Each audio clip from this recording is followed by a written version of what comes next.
Day 5. Today we listen to the 1994 album Ready to Die from Notorious B.I.G.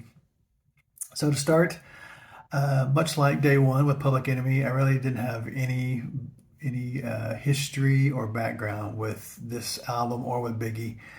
Um, Certainly, I know the story with Biggie and Tupac and Sean Combs and the whole East Coast West Coast thing. I know that. I know just from reading and from news and all that. I know the story, but I don't have any background with Biggie's music whatsoever. So I really didn't know what to expect going in when I started the album. I listened to it twice all the way through. Listened to several of the songs multiple times on top of that. There's a lot about this album that I can appreciate. I liked it more than I thought I would, if that makes any sense. To start with, the production is just ridiculous. Um, I listened to it with my earbuds in, and so I heard all the stuff that's layered into all those songs in the background. Sometimes stuff that it's just like it's layered in there to almost where you don't think they're even they're no one's going to notice it, but it's just so layered. I like a lot of the beats, and it's very beat and sample heavy, but it's the production is just spot on. So I appreciate that that aspect of the album. Um, I love Biggie's style, his lyrical style. I love the way he strings together some of his rhymes at different points. He's got a very laid back delivery style. And I read, so between listens, between full listens, I read a little background on the album. And I read that when he first started out recording it, he had a much higher pitch and much more frantic style to the way he delivered his lines.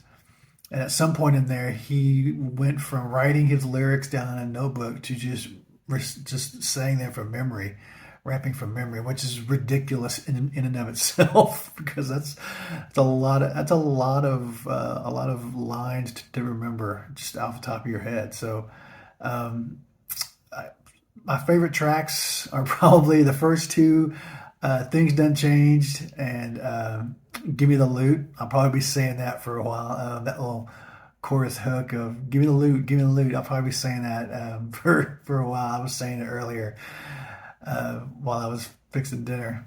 Um, you know, it's it's a lot of heavy content.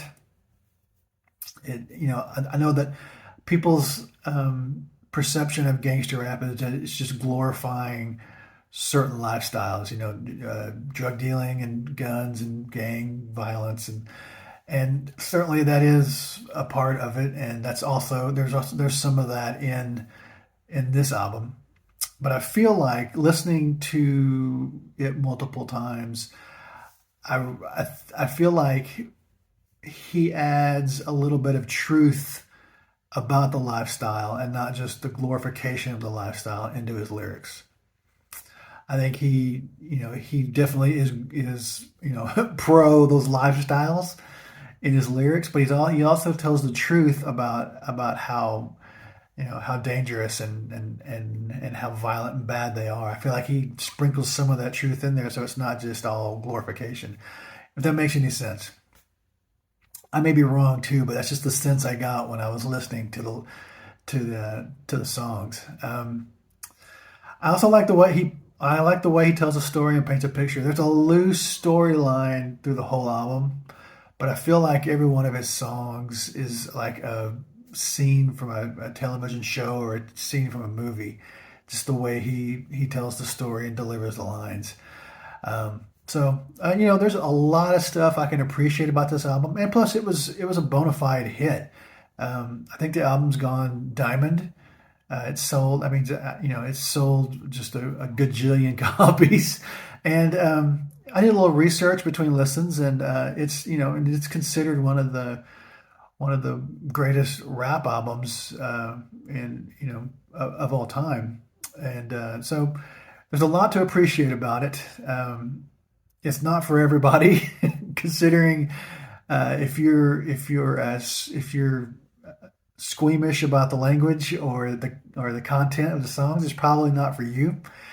Um, I don't know that I'll listen to it, constantly. I may listen to it again sometime, but at least I listened to it through a couple of times. I can appreciate what's on it. I can appreciate his talent for writing lyrics and rhyming and for the way he delivers. And the production is just, like I said, spot on. I was just so impressed with that. But give me your thoughts. Is it one of your favorites? Have you heard it? Let me know what you think about it. Anyway, that's day 5. Tomorrow, day 6.